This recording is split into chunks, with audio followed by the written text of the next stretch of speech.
ಎಲ್ರಿಗೂ ನಮಸ್ಕಾರ. ಇಂದಿನ ಗುರುವಾರದ ಗುಂಡಪ್ಪನವರ ಆದರ್ಶದ ಅಧ್ಯಯನದ ಸಾಹಿತ್ಯದ ವಿಷಯಗಳನ್ನು ಅವಲೋಕಿಸುವುದಕ್ಕೆ ಮತ್ತೊಂದು ಅವಕಾಶ. ಈ ಭಾಗಕ್ಕೆ ತಮ್ಮೆಲ್ಲರನ್ನ ನಾವೆಲ್ಲರೂ ಯೋಗ ಧ್ಯಾನದ ನಂತರ ಒಂದಾಗುತ್ತಾ ಇದ್ದೇವೆ. ಎಲ್ಲರಿಗೂ ಆತ್ಮೀಯವಾಗಿ ಸ್ವಾಗತವನ್ನು ಕೋರ್ತಾ, ಇಂತಹ ಒಂದು ಅವಕಾಶವನ್ನು ನಮಗಾಗಿ ಈ ಅಂತರ್ಜಾಲದ ಮುಖಾಂತರ ಈ ವೇದಿಕೆಯನ್ನು ನಿರ್ಮಿಸಿ ಈ ಒಂದು ಸಾಹಿತ್ಯಾವಲೋಕನದ ಕೆಲಸಕ್ಕಾಗಿಯೇ ನಮಗೆ ಈ ವ್ಯವಸ್ಥೆಯನ್ನು ಕಲ್ಪಿಸಿಕೊಟ್ಟಂತಹ ಉಮಾಮೇಶ್ವರ ಗುರೂಜಿಯವರಿಗೆ ಯೋಗ ಕೇಂದ್ರಕ್ಕೆ ತಮ್ಮೆಲ್ಲರ ಪರವಾಗಿ ವ್ಯಕ್ತಿಗತವಾಗಿ ನಾನು ಅನಂತ ಧನ್ಯವಾದಗಳನ್ನು ಸಲ್ಲಿಸುತ್ತಾ, ಇನ್ನೇನು ಗುರುಗಳು ಹೇಳಿದ ಹಾಗೆ ಯುದ್ಧ ಅನ್ನುವಂಥದ್ದು ನಡೀತಾ ಇದೆ. ನಮ್ಮ ದೇಶಭಕ್ತಿ, ದೇಶಪ್ರೇಮ, ದೇಶದ ಋಣ ಅನ್ನುವಂಥದ್ದನ್ನೆಲ್ಲ ತೀರಿಸುವಂತಹ, ಆ ಋಣಮುಕ್ತವಾಗುವಂತಹ, ದೇಶದ ಋಣಮುಕ್ತರಾಗುವಂಥದ್ದು, ಪಿತೃಗಳ ಋಣಮುಕ್ತವಾಗುವಂಥದ್ದು, ಆಚಾರ್ಯರ ಋಣಮುಕ್ತವಾಗುವಂಥದ್ದು, ಇದೆಲ್ಲ ಆಗದೇ ಇರುವಂಥ ಕೆಲಸ. ನಾವು ಏನೇ ಮಾಡಿದರೂ ಎಷ್ಟೇ ಮಾಡಿದರೂ ಆ ಋಣ ತೀರೋದಿಲ್ಲ ಅನ್ನುವಂಥದ್ದು. ಹಾಗಾಗಿಯೇ ಮಾಡ್ತಲೇ ಇರಬೇಕು, ಋಣವ ತೀರಿಸಬೇಕು, ಋಣವ ತೀರಿಸಬೇಕು ಅಂತ ಡಿ ವಿ ಜಿಯವರು ಮತ್ತೆ ಮತ್ತೆ ಹೇಳಿದ ಹಾಗೆ ಈ ನಮ್ಮೆಲ್ಲರನ್ನು ಒಂದುಗೂಡಿಸುವಂತಹ ಈ ಪರ್ವಕಾಲ ಒದಗಿ ಬಂದಿರುವಂಥದ್ದು. ದೇಶದ ಗಡಿಯಲ್ಲಿ ನಮ್ಮ ಶತ್ರುಗಳ ವಿರುದ್ಧ ನಮ್ಮ ಸೇನೆ ಆ ಯುದ್ಧ ಮಾಡಿ ನಮ್ಮನ್ನೆಲ್ಲ ಕಾಪಾಡ್ತಾ ಇರುವಂತಹದ್ದು, ಆ ದುಷ್ಟರಿಗೆ ಒಂದು ಪಾಠ ಕಲಿಸ್ತಾ ಇರುವಂಥದ್ದು. ಈ ಸಂದರ್ಭದಲ್ಲಿ 592ನೇ ಪದ್ಯ ಡಿ ವಿ ಜಿ ಅವರು ಮಂಕುತಿಮ್ಮನ ಕಗ್ಗದಲ್ಲಿ ನೀಡಿರುವಂತಹದ್ದು. ಅದನ್ನ ಮೂರು ಪದ್ಯಗಳನ್ನ ನಾನು ಕಂಡದ್ದು. 624ನೇ ಪದ್ಯ ಒಂದು ಬಹಳ ಚಂದವಿರುವಂಥದ್ದು. ಈ ಸಮಯಕ್ಕೆ ಸರಿಯಾಗಿ ಆ ನಮ್ಮ ಯೋಧರ, ಸೈನಿಕರ ಅವರು ಮಾಡ್ತಾ ಇರುವಂತಹ ಆ ಅಪಾಯದ ಕೆಲಸದಲ್ಲಿ, ದೇಶವನ್ನ ಕಾಯ್ತಾ ಇರುವಂತಹ, ಕಾಪಾಡ್ತಾ ಇರುವಂತಹ ಆ ಕೆಲಸದಲ್ಲಿ ಅದಕ್ಕೆ ಒದಗಿ ಬಂದಿರುವಂತೆ, ಅದಕ್ಕೆ ಹೊಂದಿಕೊಳ್ಳುವಂತಹ ಅದ್ಭುತವಾದಂತಹ ಈ ಪದ್ಯವನ್ನ ಡಾಕ್ಟರ್ ಡಿ ವಿ ಜಿ ಅವರು ನಮ್ಗೆ ನೀಡಿರುವಂಥದ್ದು. ಇದನ್ನ ಹಿಂದೆಯೂ ಸಹ ನಾವು ಕೇಳಿದ್ದೇವೆ. 624ನೇ ಪದ್ಯ ಮಂಕುತಿಮ್ಮನ ಕಗ್ಗದಲ್ಲಿ: ಹತ್ಯೆಯೋ ಹನ್ಯತೆಯೋ ವಿಜಯವೋ ಪರಿಭವವೋ ಕ್ಷತ್ರಿಯಂ ಸ್ವಾರ್ಥಮಂ ಗಣಿಸುವನೆ ರಣದೋಳ್. ಪ್ರಶ್ನೆ: ಕ್ಷತ್ರಿಯನ್ ಸ್ವಾರ್ಥಮಂ ಗಣಿಸುವನೆ ರಣದೋಳ್, ಕೃತ್ಯ ನಿರ್ಣಯ ಬಾಹ್ಯ ಲಾಭ ನಷ್ಟದಿನ್ನಲ್ಲ, ಆತ್ಮಋಣವದು ಜಗಕ್ಕೆ ಮಂಕುತಿಮ್ಮ. ಈ ಋಣ ಅನ್ನುವಂಥದ್ದು, ಆತ್ಮದ ಋಣ, ಅದು ಜಗತ್ತಿಗೆ ನಾವು ತೀರಿಸಬೇಕಾದಂಥದ್ದು. ಎಂಥದ್ದು ಅಂದರೆ, ಹತ್ಯೆಯಾಗಲಿ ಹನ್ಯತೆಯಾಗಲಿ, ಕೊಲ್ಲುವುದೋ ಕೊಲ್ಲಲ್ಪಡುವುದೋ, ಯುದ್ಧ ಅನ್ನುವುದಕ್ಕೆ ನಾನು ಸನ್ನದ್ಧನಾಗಿ ನಿಂತಾಗ, ಆ ದುಷ್ಟರಿಂದ ನಮ್ಮ ಜನರನ್ನು ರಕ್ಷಿಸಲಿಕ್ಕೆ ನಾನು ಮುಂದೆ ನಿಂತಾಗ, ಅಲ್ಲಿ ನಾನು ಸಾಯಲೂಬಹುದು, ಸಾಯಿಸಲೂ ಬೇಕಾಗಬಹುದು. ಇದು ಭಗವದ್ಗೀತೆಯಲ್ಲೂ ಸಹ ಅರ್ಜುನನಿಗೆ ಕೃಷ್ಣ ಬೋಧಿಸಿದಂಥದ್ದು. ಅಯ್ಯೋ, ಇವರೆಲ್ಲ ಯಾರು? ಎಲ್ಲ ನನ್ನವರಲ್ಲವೇ? ನಿನ್ನವರಿರಬಹುದು, ಆದರೆ ಕ್ಷತ್ರಿಯ ಧರ್ಮ ಅನ್ನುವಂಥದ್ದು, ಧರ್ಮ ಪರಿಪಾಲನೆ, ಧರ್ಮ ಸ್ಥಾಪನೆ ಅನ್ನುವಂಥದ್ದು ಮುಖ್ಯ. ಅದು ಪ್ರಥಮವಾದದ್ದು. ಇಲ್ಲಿ ನೆಂಟರು, ಇಷ್ಟರು, ಬಂಧುಗಳು, ಬಳಗದು ಅದೆಲ್ಲ ಏನು ಬರೋಲ್ಲ. ಧರ್ಮ ಸ್ಥಾಪನೆ ಅನ್ನುವಂಥದ್ದಾಗಬೇಕು. ಹಾಗಾಗಿ ಯುದ್ಧ ಮಾಡಬೇಕಾದ್ದು, ಯುದ್ಧ ಮಾಡುವಂತಹದ್ದು ಕ್ಷತ್ರಿಯ ಧರ್ಮ. ನನ್ನ ನೆಲವನ್ನ, ನನ್ನ ಜನರನ್ನ ನಾನು ಕಾಪಾಡಿಕೊಳ್ಳಬೇಕಾದರೆ, ನನ್ನ ಗೌರವವನ್ನು ನಾನು ಕಾಪಾಡಿಕೊಳ್ಳಬೇಕಾದರೆ, ನನ್ನ ಬದುಕನ್ನ ಸರಿಯಾದ ರೀತಿಯಲ್ಲಿ ನಾನು ನಡೆಸಿಕೊಂಡು ಹೋಗಬೇಕಾದ್ರೆ ಹಲವಾರು ದುಷ್ಟ ಶಕ್ತಿಗಳನ್ನ ನಾವು ದಮನ ಮಾಡಬೇಕಾಗ್ತದೆ. ಆ ದಿಸೆಯಲ್ಲಿ ನಾವು ಆಕ್ರಮಣ ಮಾಡಬೇಕಾದಂತಹ ಸಂದರ್ಭ ಒದಗಿ ಬರ್ತದೆ. ಅದು ಕ್ಷತ್ರಿಯನ ಕರ್ತವ್ಯ, ಪರಿಪಾಲಿಸಲೇಬೇಕಾದ್ದು. ಅದರಿಂದ ವಿಮುಖನಾಗಿ ಓಡಿ ಹೋದರೆ ಅದು ಕ್ಷತ್ರಿಯ ಧರ್ಮಕ್ಕೆ ತಾನೆಸಗಿದಂತಹ ಅಪಮಾನ, ಅಪಚಾರ ಅನ್ನುವಂಥ ಮಾತನ್ನ ಕೃಷ್ಣ ಹೇಳುವಂಥದ್ದು. ಅದನ್ನೇ ಡಿ ವಿ ಜಿ ಅವರು ಹೇಳುವಂಥದ್ದು: ಹತ್ಯೆಯೋ ಹನ್ಯತೆಯೋ ವಿಜಯವೋ ಪರಿಭವೋ. ಇಲ್ಲಿ ವಿಜಯ ಪರಿಭವ ಅನ್ನುವಂಥದ್ದು ಮುಖ್ಯ ಅಲ್ಲ. ನಾನು ಹೋರಾಡಬೇಕು, ನನ್ನ ಗುರಿ ಸಾಧಿಸಬೇಕು, ನನ್ನ ನಂಬಿಕೆ, ನನ್ನ ಧರ್ಮ, ನಾನು ಏನನ್ನ ಅನುಸರಿಸುತ್ತೇನೆಯೋ ಅದನ್ನು ಎತ್ತಿ ಹಿಡಿಯಬೇಕು. ಆ ದಿಸೆಯಲ್ಲಿ ನಾನು ಮಾಡ್ತಾ ಇರುವಂತಹ ಕೆಲಸ ಇದು. ಇಲ್ಲಿ ಸ್ವಾರ್ಥ ಅನ್ನುವಂಥದ್ದಿಲ್ಲ. ಇದು ಜಗತ್ತಿಗೆ ನಾನು ತೀರಿಸಬೇಕಾದಂತಹ ಋಣ. ಆತ್ಮಋಣ, ಇದನ್ನು ನಾನು ತೀರಿಸಲೇಬೇಕು, ಈ ಕೆಲಸವನ್ನು ನಾನು ಮಾಡಲೇಬೇಕು. ಈ ದುಷ್ಟ ಶಿಕ್ಷಣ ಅನ್ನುವಂಥದ್ದು ಆಗಲೇಬೇಕಾಗಿರುವಂಥದ್ದು, ಶಿಷ್ಟ ರಕ್ಷಣ ಅನ್ನುವಂಥದ್ದು ಆಗಲೇಬೇಕಾದ್ದು. ಇದರಲ್ಲಿ ಸಾವಾದರೂ ಆಗಬಹುದು, ನಾನು ಸಾವನ್ನಪ್ಪಬಹುದು, ಇಲ್ಲ ಮತ್ತೊಬ್ಬರನ್ನ ಸದೆಬಡೆಯಬೇಕಾಗಬಹುದು. ಇದರಲ್ಲಿ ವಿಜಯವೋ ಸೋಲೋ ಅದು ಕೊನೆ. ಆದರೆ ನಾನು ಮಾಡಬೇಕಾದಂಥ ಕರ್ತವ್ಯವನ್ನು ನಾನು ಪರಿಪಾಲಿಸಲೇಬೇಕು. ಈ ನಿಟ್ಟಿನಲ್ಲಿ ಕ್ಷತ್ರಿಯನು ಸ್ವಾರ್ಥವನ್ನ ಗಣನೆಗೆ ತೆಗೆದುಕೊಳ್ಳುವುದಿಲ್ಲ.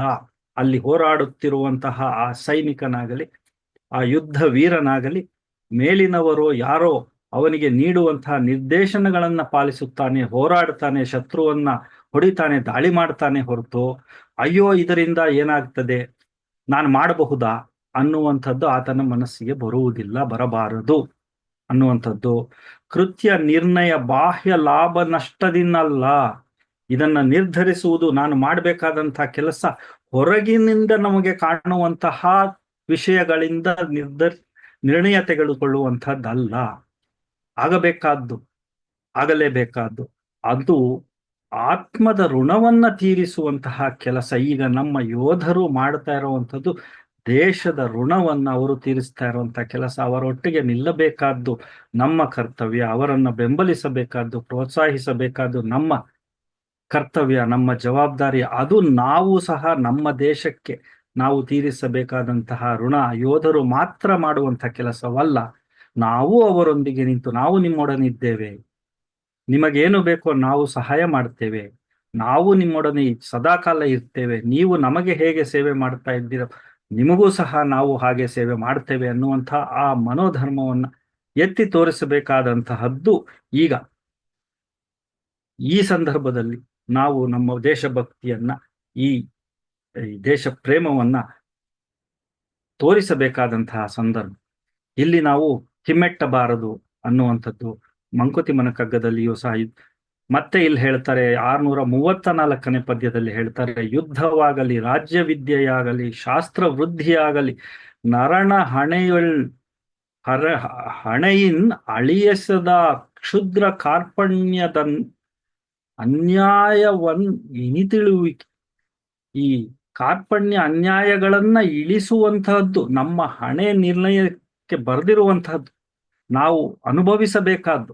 ಆದರೆ ಈ ದಾರಿಯಲ್ಲಿ ಏನು ಅಂದ್ರೆ, ಈ ಈ ಕಷ್ಟಗಳ ನಡುವೆಯೂ, ಈ ಕಷ್ಟಾನಿಷ್ಟಗಳ ನಡುವೆಯೂ ಸಹ ನಮ್ಮ ಹಣೆ ಬರಹ ಏನೇ ಆಗಿರಲಿ, ನಾವು ತೋರಬೇಕಾದಂತಹದ್ದು ಈ ಯುದ್ಧವಾಗಲಿ, ರಾಜ್ಯ ವಿದ್ಯೆಯಾಗಲಿ, ಶಾಸ್ತ್ರವಾಗಲಿ, ಇದೆಲ್ಲದರಲ್ಲೂ ನಾವು ನೋಡಬೇಕಾದಂಥದ್ದು, ಕಾಣಬೇಕಾದಂತಹದ್ದು, ಮತ್ತೆ ಪ್ರಮುಖವಾಗಿ ಅರಿವಿನಲ್ಲಿಟ್ಟುಕೊಳ್ಳಬೇಕಾದಂಥದ್ದು ಶತ್ರುವನ್ನ ಸದೆಬಡೆಯಬೇಕು, ಶಾಂತಿ ಸ್ಥಾಪಿಸುವ ಕಾರ್ಯವಾಗಬೇಕು.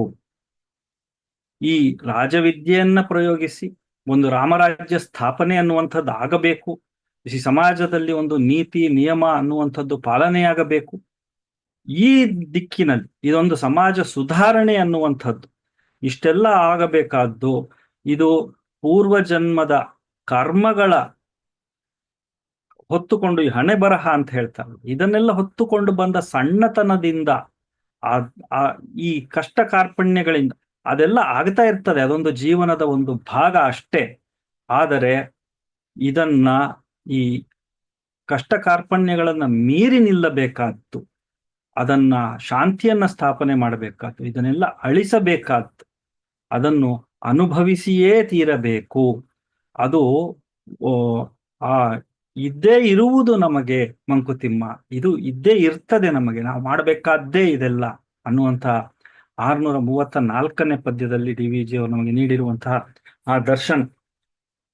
ಈ ಸಮಯದಲ್ಲಿ ನಮ್ಮ ದೇಶದ ರಕ್ಷಣೆಗಾಗಿ ನಮ್ಮ ಯೋಧರು ಹೋರಾಡ್ತಾ ಇರುವಂತಹ ಸಮಯದಲ್ಲಿ ನಮಗಾದ ಅನ್ಯಾಯವನ್ನ ಪ್ರತಿಭಟಿಸಿ ಆ ದುಷ್ಟರನ್ನ ದಮನಗೊಳಿಸುವಂತಹ ಈ ಸಂದರ್ಭದಲ್ಲಿ ನಾವೆಲ್ಲರೂ ನಮ್ಮ ಆ ಯೋಧರಿಗೆ ನಮಸ್ಕರಿಸುತ್ತ ಅವರು ವಿಜಯಿಯಾಗಿ ಬರಲಿ ಅಂತ ಹೇಳ್ತಾ, ಮೇ ಮೇ ತಿಂಗಳು ಮತ್ತೆ ಕಳೆದ ವಾರ ನಾವು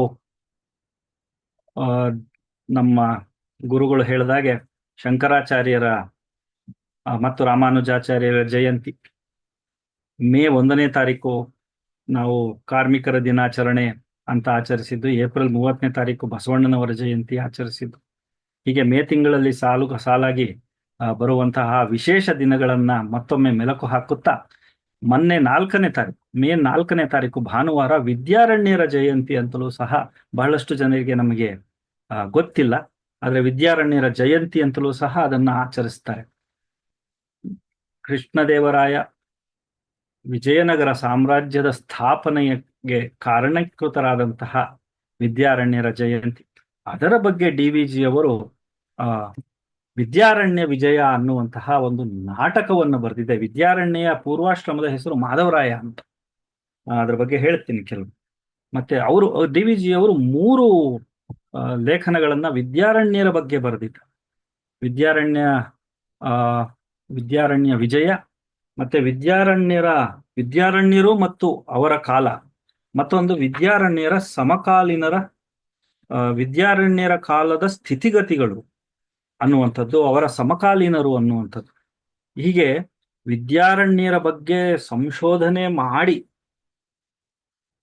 ಅವರಿಗೆ ದೊರೆತಂತಹ ಹಲವಾರು ಗ್ರಂಥಗಳಿಂದ, ಹಲವಾರು ಮೂಲಗಳಿಂದ ಅವರು ಆರಿಸಿ ತೆಗೆದಂತಹ ಮಾಹಿತಿಯನ್ನೆಲ್ಲ ಸೇರಿಸಿ ವಿದ್ಯಾರಣ್ಯರ ಬಗ್ಗೆ 3 ಬೇರೆ ಬೇರೆ, ಅದರಲ್ಲಿ 2 ಪ್ರಕಟವಾಗಿರುವಂಥದ್ದು ಗೊತ್ತಿಲ್ಲ.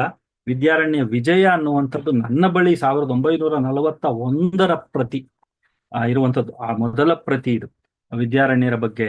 ವಿದ್ಯಾರಣ್ಯ ಸ್ತುತಿ, ವಿದ್ಯಾರಣ್ಯ ವಿಜಯ ಅನ್ನುವಂಥದ್ದು ನಾಟಕ. ಅದರಲ್ಲಿ ವಿದ್ಯಾರಣ್ಯರ ಪಾತ್ರವನ್ನು ಸಹ ಮಾಡಿರುವಂಥದ್ದು. ಇವತ್ತು 8 ಅಲ್ವಾ? ನಿನ್ನೆ 7ನೇ ತಾರೀಕು ಮೇ ರವೀಂದ್ರನಾಥ ಟ್ಯಾಗೋರರ ಜನ್ಮದಿನ. ರವೀಂದ್ರನಾಥ ಟ್ಯಾಗೋರರ ಬಗ್ಗೆ, ರವೀಂದ್ರನಾಥ ಟ್ಯಾಗೋರರಿಗೂ ಡಿ.ವಿ.ಜಿ ಅವರಿಗೂ ಸಾಕಷ್ಟು ವಯಸ್ಸಿನಲ್ಲಿ ಅಂತರ. ಅವರು ರವೀಂದ್ರನಾಥ್ ಟ್ಯಾಗೋರರು 7ನೇ ಮೇ 1861. ನಮ್ಮ ಡಿ.ವಿ. ಗುಂಡಪ್ಪನವರು 1887. ಹಾಗಾಗಿ 26 ವರ್ಷಗಳ ವ್ಯತ್ಯಾಸವಿದ್ದರೂ ಸಹ ರವೀಂದ್ರನಾಥ ಟ್ಯಾಗೋರರ ಬಗ್ಗೆ ಡಿ.ವಿ.ಜಿ ಅವರಿಗಿದ್ದಂಥ ಅಪಾರವಾದ ಗೌರವ, ಅದನ್ನ ವಸಂತ ಕುಸುಮಾಂಜಲಿ ಅನ್ನುವಂಥ ಕವನ ಸಂಕಲನದಲ್ಲಿ ಅವರು ಎಲ್ಲರ ಬಗ್ಗೆಯೂ ಬರೆದಿದ್ದಾರೆ. ವಿವೇಕಾನಂದರ ಬಗ್ಗೆ ಬರೆದಿದ್ದಾರೆ, ಗೋಪಾಲಕೃಷ್ಣ ಗೋಖಲೆಯವರ ಬಗ್ಗೆ ಬರೆದಿದ್ದಾರೆ, ರಾಮಕೃಷ್ಣ ಪರಮಹಂಸ, ರಾಜಾರಾಮ್ ಮೋಹನ್ ರಾಯ್, ದಾದಾಬಾಯಿ ನವರೋಜಿ, ಇವರೆಲ್ಲರ ಬಗ್ಗೆ ಸ್ತುತಿಸುವಂತಹ ಪದ್ಯಗಳನ್ನ ಈ ವಸಂತ ಕುಸುಮಾಂಜಲಿಯಲ್ಲಿ ಬರೆದಿದ್ದಾರೆ. ಜಗದೀಶ್ ಚಂದ್ರ ಬೋಸರ ಬಗ್ಗೆ ಬರೆದಿದ್ದಾರೆ. ಹಾಗೆಯೇ ಮೋಕ್ಷಗುಂಡ ವಿಶ್ವೇಶ್ವರಯ್ಯನವರು, ಮೋಹನ್ ದಾಸ್ ಕರಮ್ಚಂದ್ ಗಾಂಧಿ, ಶ್ರೀಕೃಷ್ಣರಾಜೇಂದ್ರ ಒಡೆಯರ್, ಎಲ್ಲರ ಬಗ್ಗೆಯೂ ಪದ್ಯಗಳನ್ನ ವಸಂತ ಕುಸುಮಾಂಜಲಿ ಕವನ ಸಂಕಲನದಲ್ಲಿ ಬರೆದಿರುವಂತೆಯೇ ರವೀಂದ್ರನಾಥ ಟ್ಯಾಗೋರರ ಬಗ್ಗೆಯೂ ಬರೆದಿದ್ದಾರೆ. 7ನೇ ಮೇ 1861 ರವೀಂದ್ರನಾಥ ಟ್ಯಾಗೋರರು ಬಂಗಾಲಿ ಸಾಹಿತ್ಯ ಕ್ಷೇತ್ರದಲ್ಲಿ ಒಂದು ಮಾಡರ್ನಿಸಂ ಅನ್ನುವಂಥದ್ದು, ಆಧುನಿಕತೆಯನ್ನು ತಂದುಕೊಟ್ಟಂತಹ ಮಹಾನುಭಾವ. ಅಲ್ಲಿವರೆಗೂ ಅವರೆಲ್ಲ ಬಹಳ ಮಡಿವಂತಿಕೆಯ ಲೋಕದಲ್ಲಿದ್ದಂಥವ್ರು. ಅಲ್ಲಿ ಒಂದು ಅವರೂ ಸಹ ಪತ್ರಿಕೋದ್ಯಮ, ಇದೇ ರೀತಿ ಡಿ.ವಿ.ಜಿ ಅವರಂತೆಯೇ ಟ್ಯಾಗೋರರು ಸಹ ಪತ್ರಿಕೋದ್ಯಮಿ, ಬರಹಗಾರರು, ಲೇಖಕರು, ಚಿಂತಕರು, ಸಮಾಜ ಸೇವಕರು, ಈ ರೀತಿಯ ಕೆಲಸಗಳನ್ನು ಮಾಡಿದಂಥವರು. 7ನೇ ಮೇ 1861ರಿಂದ 7ನೇ ಆಗಸ್ಟ್ 1941ರವರೆಗೆ ಅವರದ್ದೇ ರಚನೆಯಾದ ಜನಗಣಮನ ನಮ್ಮ ದೇಶ ಗೀತೆಯಾಗಿರುವಂತಹದ್ದು ಸಹ ನಾವು ಪ್ರತಿದಿನ ಜ್ಞಾಪಿಸ್ಕೊಳ್ಳುವಂಥದ್ದು. ವಂದೇ ಮಾತರಂ ಅನ್ನುವಂಥದ್ದು ನಮ್ಮ ರಾಷ್ಟ್ರಗೀತೆ ಅನ್ನುವಂಥದ್ದಾದ್ರೆ, ಈ ಜನಗಣಮನ ಅನ್ನುವಂಥದ್ದು ರಾಷ್ಟ್ರಗೀತೆ ಆಗಿರುವಂಥದ್ದು. ರವೀಂದ್ರನಾಥ ಟ್ಯಾಗೋರರ ಬಗ್ಗೆ ಡಿ.ವಿ.ಜಿ ಅವರು ಹೇಳ್ತಾರೆ, ಈಗ ನಾವು ಹೇಳ್ತೇವಲ್ಲ, ರವಿ ಕಾಣದ್ದನ್ನ ಕವಿ ಕಂಡ ಅನ್ನುವಂಥದ್ದು, ಆ ಮಾತನ್ನ ಉಲ್ಲೇಖಿಸುತ್ತಾ, ರವಿ ಅರಿಯದ ಮರ್ಮಗಳಂ ಕವಿ ಅರಿತವನೆಂದು ಲೋಕಂ ಮೊರೆದು ಪುಸಿಯೇಂ. ಅದು ಲೋಕ ಹೇಳ್ತದಲ್ಲ, ಇದೊಂದು ನಾಣ್ಣುಡಿ, ರವಿ ಕಾಣದ್ದನ್ನ ಕವಿ ಕಂಡ, ಅದೇನು ಸುಳ್ಳೆ ಅದು? ರವಿ ಅರಿಯದ ಮರ್ಮಗಳಂ ಕವಿ ಅರಿತವನೆಂದು ಲೋಕಂ ಮೊರೆವುದು ಪುಸಿಯೇಂ. ರವಿ ಬೆಳಗ್ಗೆ ಬಾಹ್ಯ ಲೋಕವ ಕವಿ ಬೆಳಗುವನಲ್ತೆ ಜನರ ಹೃದಯಾಂತರಮಂ. ರವಿ ಅನ್ನುವಂಥವನು ಹೊರಗಿನ ಜಗತ್ತನ್ನ ಬೆಳಗುತ್ತಾನೆ, ಆದರೆ ಕವಿ ಎನ್ನುವಂಥವನು ಭಾವನೆಗಳ ಲೋಕದಿಂದ ಈ ಜನರ ಹೃದಯವನ್ನ ಬೆಳಗುತ್ತಾನೆ ಅನ್ನುವಂಥ ಮಾತನ್ನ ಆ ಡಿ ವಿ ಜಿ ಅವರು ರವೀಂದ್ರನಾಥ ಟ್ಯಾಗೋರರ ಬಗ್ಗೆ ಹೇಳುವಂಥದ್ದು. ಆ ಜೀವ ಜೀವ ಲೋಕದೊಳ್ ಅಳ್ತೀಂ ಸಮಭಾವದಿಂದಲಿ ವರ್ತಿಸುತ್ತ ಪರದೇವ ಲೀಲೆಯ ಲೌಕಿಕ ವ್ಯಾಪಾರಮೆಂದೆಣಿಸಿ ಸಾವಧಾನದಿ ವರ್ತಿಸುತ್ತಲ್ ಅದ ತೀವಿದಾನಂದದಲ್ಲಿ ತನ್ನೊಳು ಭಾವಿಪಂ ತಾನಲ್ತೆ ಕವಿ ಬೇರೊಂದು ಲೋಕವನ್. ಈ ಕವಿ ಅನ್ನುವಂಥವನು ಸಾವಧಾನದಿಂದ ಈ ಎಲ್ಲವನ್ನ ವರ್ಣಿಸುತ್ತ ದೇವಲೀಲೆಯನ್ನ ಲೌಕಿಕ ವ್ಯಾಪಾರವೆಂದೆಣಿಸಿ ಸಮಭಾವದಿಂದ ವರ್ತಿಸುತ್ತ ಈ ಜೀವಲೋಕದೊಳ್ ಅಳ್ತೀಂ ಪ್ರೀತಿಯಿಂದ ಎಲ್ಲವನ್ನೂ ಪರಿಗಣಿಸುತ್ತಾ ಎಲ್ಲವನ್ನೂ ಅನುಭವಿಸುತ್ತಾ ಸಮಚಿತ್ತದಿಂದ ಸಮಭಾವದಿಂದ ವರ್ತಿಸುತ್ತ ಪರದೇವ ಲೀಲೆಯ ಲೌಕಿಕ ವ್ಯಾಪಾರವೆಂದೆಣಿಸಿ ಸಾವಧಾನದಿ ಸಹನೆಯಿಂದ ಸಾವಧಾನವಾಗಿ ನಿಧಾನವಾಗಿ ತಾಳ್ಮೆಯಿಂದ ವರ್ಣಿಸುತ್ತಲ್ ಆ ಆ ಅದರಿಂದ ವರ್ಣಿಸುತ್ತಲೂ ಅದರಿಂದ ಹರಡಿದಂತಹ ಆನಂದದಲ್ಲಿ, ತಾನು ಮಾಡ್ತಾ ಇರುವಂತಹ ಕೆಲಸದಿಂದ ಹರಡ್ತಾ ಇರುವಂತಹ ಸುಖದಲ್ಲಿ ಆನಂದದಲ್ಲಿ ತನ್ನೊಳು ಭಾವಿಪಂ ತಾನಲ್ತೆ ಕವಿ ಬೇರೊಂದು ಲೋಕ. ಇದನ್ನೆಲ್ಲ ನೋಡ್ತಾ ನೋಡ್ತಾ ಆ ಭಾವನಾ ಲೋಕದಲ್ಲಿ ತೇಲಾಡುವಂತಹವನು ಕವಿ ಅನ್ನುವಂಥದ್ದು. ತಾನೇ ಜಗಂಗಳ ಕಲ್ಪಿಸುತ್ತಂ ಸ್ವಾಧೀನತೆಯೋಳ್ ಸ್ವಾಧೀನತೆಯೋಳುಂ ಒಂದು ತಲೆದುಂ ಜ್ಞಾನದಂ ಕವಿ ಧೀರನುಂ ಆದರಂ ಮಾನಸ ರಾಜ್ಯಕ್ಕೆ ರಾಜನೆನಿಪ್ಪಂ. ಇವನು ಮಾನಸ ರಾಜ್ಯಕ್ಕೆ ರಾಜ ಅನ್ನುವಂಥವನು ಕವಿ ಅನ್ನುವಂತಹ ಮಾತುಗಳನ್ನ ಇವನು ತಾನೇ ಬೇರೊಂದು ಜಗವನ್ನ ಕಲ್ಪಿಸಿಕೊಳ್ತಾ ಆ ಆನಂದದಲ್ಲಿ ಲೀನವಾಗುತ್ತಾ ಅದನ್ನ ಅನುಭವಿಸುತ್ತಾ ಆ ಜ್ಞಾನವನ್ನ ಹಂಚುತ್ತಾ ಆ ಆನಂದದಲ್ಲಿ. ಇದು ಟಾಗೂರರ ಬಗ್ಗೆ ಡಿ ವಿ ಜಿ ಅವರು ಬಹಳ ಚಂದವಾದಂತಹ ಕವಿತೆಯ ಮೂಲಕ ಟ್ಯಾಗೂರರು ಮಾಡ್ತಾ ಇದ್ದಂತಹ ಆ ಕವಿ ಟಾಗೂರರ ಬಗ್ಗೆ ಅವರು ಟಾಗೂರರನ್ನ ಭಾವಕವಿ ಅಂತಲೇ ಹೇಳ್ತಾರೆ. ಅವರ ಆ ಭಾವನೆಗಳ ಲೋಕದಲ್ಲಿ ಅವರು ತೋರಿಸಿದಂತಹ ಆ ಲೌಕಿಕದ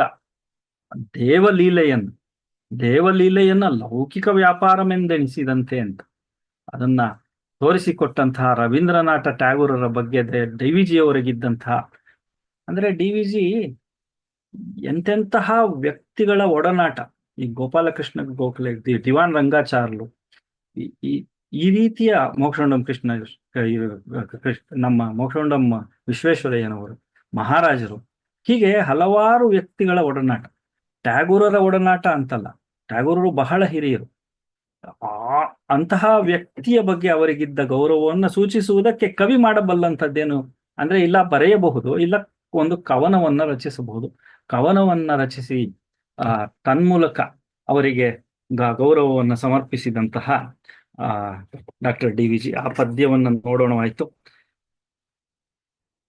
ಈಗ ಮೇ 4ರಂದು ವಿದ್ಯಾರಣ್ಯರ ಜಯಂತಿ ಅನ್ನುವಂಥದ್ದು. ಆದ್ರೆ ಡಿ ವಿ ಜಿ ಅವರೇ ಹೇಳ್ತಾರೆ, ವಿದ್ಯಾರಣ್ಯರ ಕಾಲವನ್ನ ನಿಷ್ಕರ್ಷೆ ಮಾಡುವಂಥದ್ದು ಕಷ್ಟದ ಕೆಲಸ ಅಂತ. ಅದಕ್ಕೆ ಬೇರೆ ಬೇರೆ ಮತ್ತೊಬ್ಬರ ಅವರ ಜೀವನ ಕಾಲವನ್ನ ಲೆಕ್ಕ ಹಾಕಿ ವಿದ್ಯಾರಣ್ಯರ ಕಾಲ 120 ವರ್ಷ ಅಂತ ನಿಷ್ಕರ್ಷೆ ಮಾಡಿ ಡಿ ವಿ ಜಿ ಅವರು ಹೇಳ್ತಾರೆ. ಅದನ್ನ ಸ್ಥೂಲವಾಗಿ ಓದಿಬಿಡ್ತೇನೆ.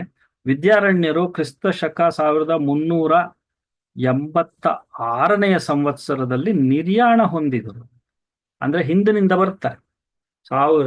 ಇದು ಖಚಿತವಾದದ್ದು ಅಂತ 1886 1386 ಅಂದ್ರೆ ಸುಮಾರು 700 ವರ್ಷದ ಹಿಂದೆ. 1386ರಲ್ಲಿ ಅವರು ಈ ಜಗವನ್ನ ತ್ಯಜಿಸಿದರು, ನಿರ್ಯಾಣ ಹೊಂದಿದರು. ಅವರು ಯತಿಗಳು ನಿರ್ಯಾಣ ಹೊಂದಿದರು ಅನ್ನುವಂಥದ್ದು ಖಚಿತವಾಗಿದೆ, ಅದು ನಿಸ್ಸಂಶಯವಾಗಿದೆ.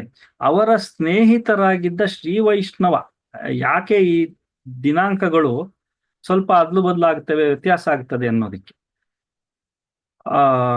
ನಿಖರವಾಗಿ ಹೇಳಲಿಕ್ಕೆ ಕಷ್ಟ ಆಗ್ತದೆ ಅನ್ನೋದಕ್ಕೆ 1386 6ರಿಂದ ಹಿಂದೆ ಬರ್ತಾರೆ.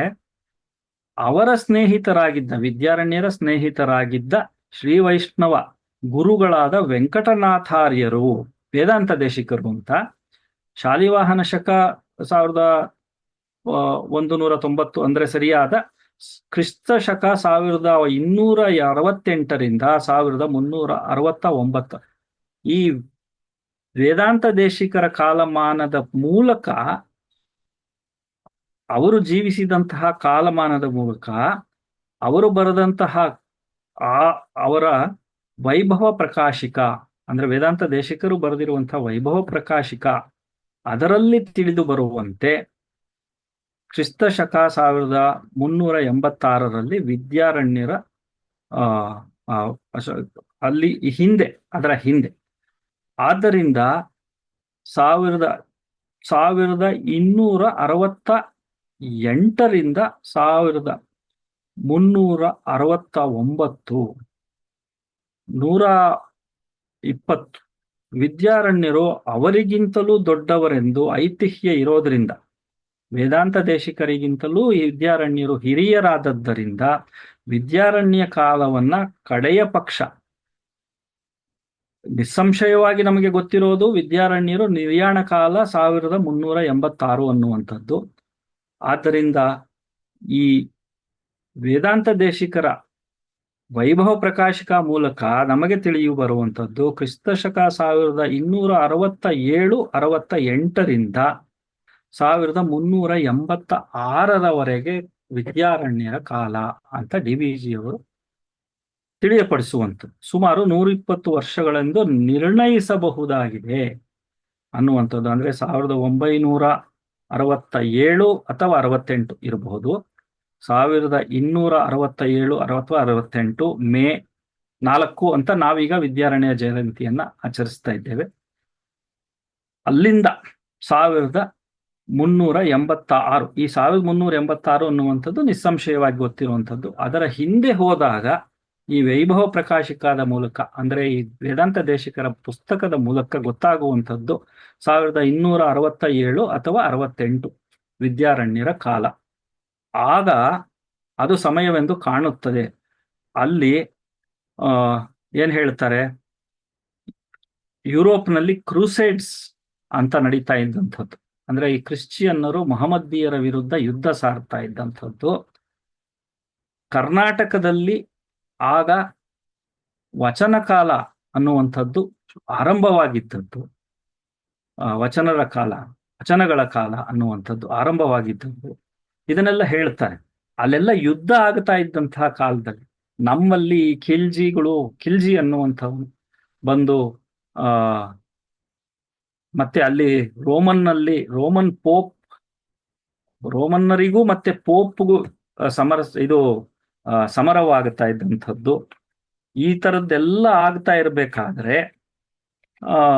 ಈ ಯುರೋಪಿನಲ್ಲಿ ಅಲ್ಲೋಲ ಕಲ್ಲೋಲವಾಗ್ತಾ ಇದ್ದಂತೆಯೇ ಈಗ ಇಂದಿಗೆ 600-700 ವರ್ಷಗಳ ಹಿಂದೆ ಇಲ್ಲಿ ನಮ್ಮಲ್ಲಿ ವಿದ್ಯಾರಣ್ಯರು ಜನಿಸಿದ್ದು, ಮತ್ತೆ ಅವರ ಪೂರ್ವಾಶ್ರಮದಲ್ಲಿ ಮಾಧವಾಚಾರ್ಯರೆಂಬ ವ್ಯವಹಾರ ನಾಮ ಅವರದ್ದು.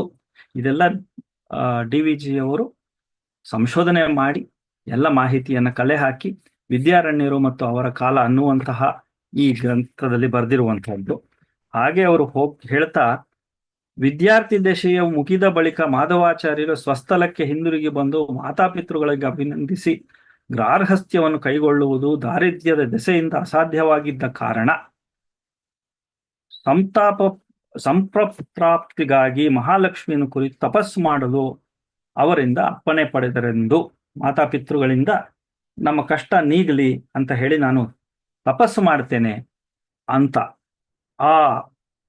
ಆ ವಿರೂಪಾಕ್ಷ ಕ್ಷೇತ್ರದಲ್ಲಿ ಭುವನೇಶ್ವರಿ ಸಾನ್ನಿಧ್ಯದಲ್ಲಿಯೇ ನಡೆಯಿತೆಂದು 3 ತಿಂಗಳು ಫಲಾಹಾರಿಯಾಗಿಯೂ 6 ತಿಂಗಳು ಜಲಾಹಾರಿಯಾಗಿಯೂ 1 ವರ್ಷ ವಾತಾಹಾರಿಯಾಗಿಯೂ 4 ವರ್ಷ ನಿರಾಹಾರಿಯಾಗಿಯೂ ತಪಸ್ಸು ಮಾಡಿದ ಬಳಿಕ ದೇವಿಯು ಪ್ರತ್ಯಕ್ಷಳಾಗಿ ಭಕ್ತನನ್ನು ಕುರಿತು ನಿನಗೆ ಇನ್ನೊಂದು ಜನ್ಮ ಮಾತ್ರ ಉಳಿದಿದೆ, ನಿನ್ನ ಇಷ್ಟವು ಆ ಕಡೆಯ ಜನ್ಮದಲ್ಲಿ ನೆರವೇರುವುದು ಎಂದು ಹೇಳಿದಳೆಂದು ಅದರ ಮೇಲೆ ಅವರು ವೈರಾಗ್ಯವನ್ನು ತಾಳಿ ಯತ್ಯಾಶ್ರಮವೇ ಪುನರ್ಜನ್ಮರಾಹಿತ್ಯವನ್ನುಂಟು ಮಾಡತಕ್ಕದ್ದೆಂದು. ನನಗೆ ಪುನರ್ಜನ್ಮ ಬೇಕಿಲ್ಲ, ದೇವಿ ಹೇಳ್ತಾಳೆ ನಿಂಗೆ ಇನ್ನೊಂದು ಜನ್ಮ ಇದೆ ಅಂತ ಹೇಳಿದಾಗ, ಇಲ್ಲ ನನಗದು ಬೇಕಾಗಿಲ್ಲ, ನಾನು ಈ ಜನ್ಮದಲ್ಲಿ ಯತ್ಯಾಶ್ರಮವನ್ನು ಸ್ವೀಕರಿಸಿದರೆ ನನಗೆ ಮತ್ತೆ ಜನ್ಮ ಈ ಮತ್ತೊಂದು ಜನ್ಮ ಬರುವುದಿಲ್ಲ ಅಂತ ಹೇಳಿ ಅವರು ವೈರಾಗ್ಯವನ್ನು ತಾಳಿ ಯತ್ಯಾಶ್ರಮವೇ ಪೂರ್ವಜನ್ಮ ಪುನರ್ಜನ್ಮರಾಹಿತ್ಯವನ್ನು ಉಂಟು ಮಾಡತಕ್ಕದೆಂದು ಶ್ರುತಿ ಸ್ಮೃತಿಗಳು ಹೇಳಿರುವ ಕಾರಣ ಅದೇ ಕಟ್ಟ ಕಡೆಯ ಜನ್ಮವೆಂದು ನಿಷ್ಕರಿಸಿ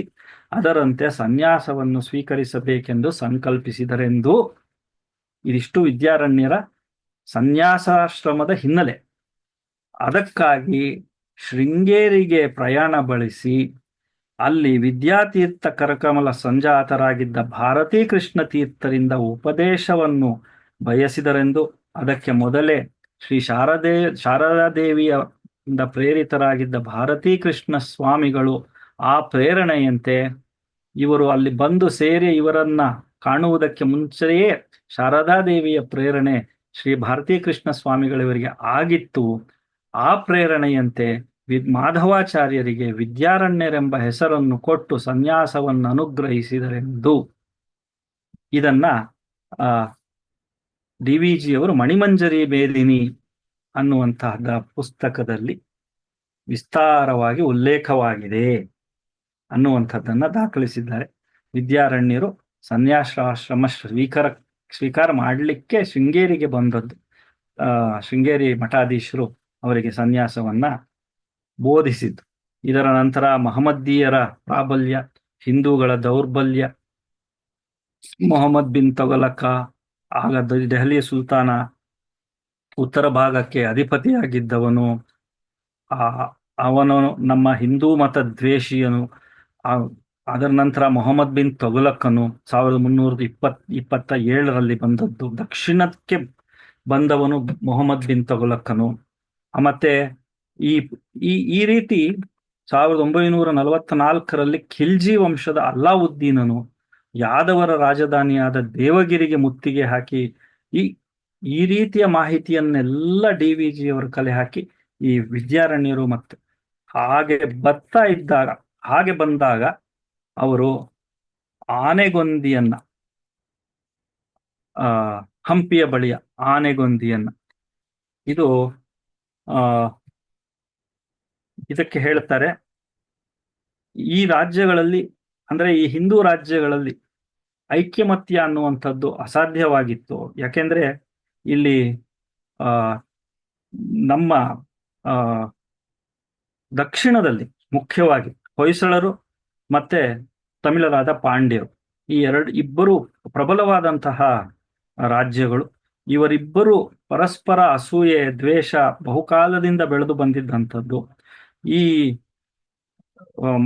ಇವನು ಹೊಯ್ಸಳ ರಾಜನಾದ ವೀರಬಲ್ಲಾಳನನ್ನು ದಂಡಿಸುವುದಕ್ಕಾಗಿ ಪಾಂಡ್ಯರಾಜನಾದ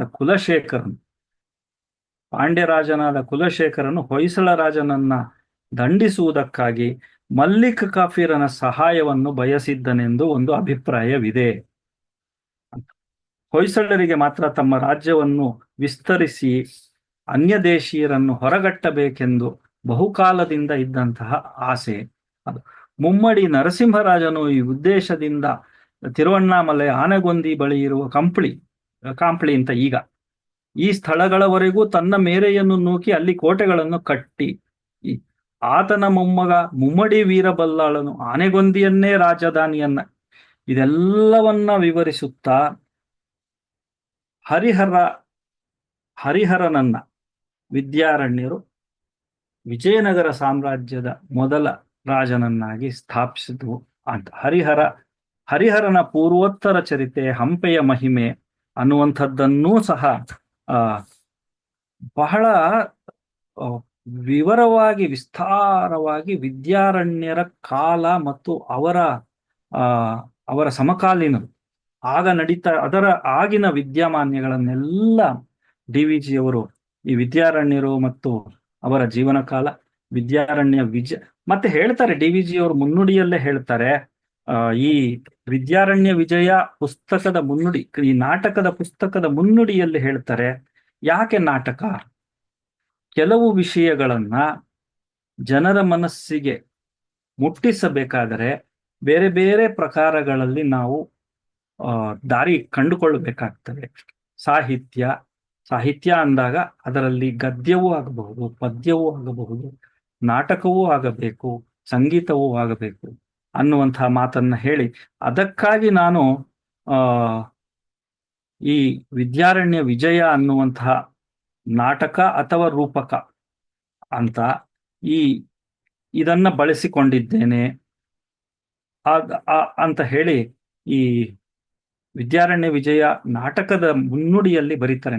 ನಾಟಕ ಅನ್ನುವಂಥದ್ದು ಯಾಕೆ ಬರದೆ, ವಿದ್ಯಾರಣ್ಯ ವಿಜಯ ಅಂತ ನಾಟಕ ಯಾಕೆ ಬರದೆ, ಅವರ ಸಮಕಾಲೀನರನ್ನ ಅವರ ಕಾಲವನ್ನ ವರ್ಣಿಸ್ಲಿಕ್ಕೆ ಬೇರೆ ಒಂದು ಪುಸ್ತಕ ಇದ್ದರೂ ಸಹ ಜನರ ಮನಸ್ಸನ್ನ ಮುಟ್ಟಲಿಕ್ಕೆ, ಅಂದಿನ ಆ ಸಂದರ್ಭಗಳನ್ನ ಜನರಿಗೆ ಸರಿಯಾಗಿ ತಿಳಿಸ್ಲಿಕ್ಕೆ ನಾಟಕದ ಮೂಲಕವೇ, ಆ ಪ್ರಕಾರದ ಮೂಲಕವೇ ಆಗುವಂಥದ್ದು ಸಾಧ್ಯ ಅಂತ ಹೇಳಿ ಆ ನಾಟಕವನ್ನು ಬರದೆ ಅಂತ ಅವರು ಬರೀತಾರೆ. ಹಾಗಾಗಿ ವಿದ್ಯಾರಣ್ಯರ ಕಾಲ ಕನ್ನಡಿಗರಿಗೆ ತಮ್ಮದೇ ಆದಂತಹ ವಿಜಯನಗರ ಸಾಮ್ರಾಜ್ಯವನ್ನ ಸ್ಥಾಪಿಸಿಕೊಂಡಂತಹ ಹೆಮ್ಮೆಯ ಪರ್ವಕಾಲ ಅಂತಲೂ ಹೇಳ್ತಾರೆ.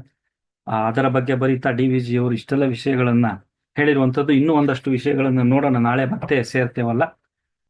ಮತ್ತಷ್ಟು ಕೂಲಂಕುಷವಾಗಿ ವಿದ್ಯಾರಣ್ಯರ ವಿಚಾರ, ನಮಗೆ ಸಾಕಷ್ಟು ಜನಕ್ಕೆ ವಿದ್ಯಾರಣ್ಯರು ಮತ್ತು ವಿಜಯನಗರ ಸಾಮ್ರಾಜ್ಯ ಹಕ್ಕ ಇವರದೆಲ್ಲ ಗೊತ್ತೇ ಹೊರತು ವಿದ್ಯಾರಣ್ಯರು ಅವರ ಪೂರ್ವಾಶ್ರಮದ ಹೆಸರೇನು, ಅವರ ತಂದೆ ತಾಯಿಗಳಾರು, ಅವರು ಹುಟ್ಟಿದ್ದೆಲ್ಲಿ, ಅವರ ಬಡತನ ಏನು, ಈ ರೀತಿ ದೇವಿಯ ತಪಸ್ಸು ಮಾಡಿ ಅವರು ಸನ್ಯಾಸ ಸ್ವೀಕರಿಸುವುದಕ್ಕೆ ನಿರ್ಧಾರ ಮಾಡಿದ್ದು, ಶೃಂಗೇರಿಯಲ್ಲಿ ಅವರು ಸನ್ಯಾಸವನ್ನ ಸ್ವೀಕರಿಸಿದ್ದು, ಇದೆಲ್ಲ ನನಗೂ ಗೊತ್ತಿರಲಿಲ್ಲ. ನಾನು ಇದನ್ನ ಈಚೆಗೆ ಓದ್ತಾ ಕುಳಿತಾಗ ಇಷ್ಟೆಲ್ಲ ವಿಷಯಗಳು ವಿದ್ಯಾರಣ್ಯರ ಬಗ್ಗೆ ನಮಗೆ ಗೊತ್ತಿಲ್ವಲ್ಲ ಅಂತ ಅನ್ನಿಸ್ತು.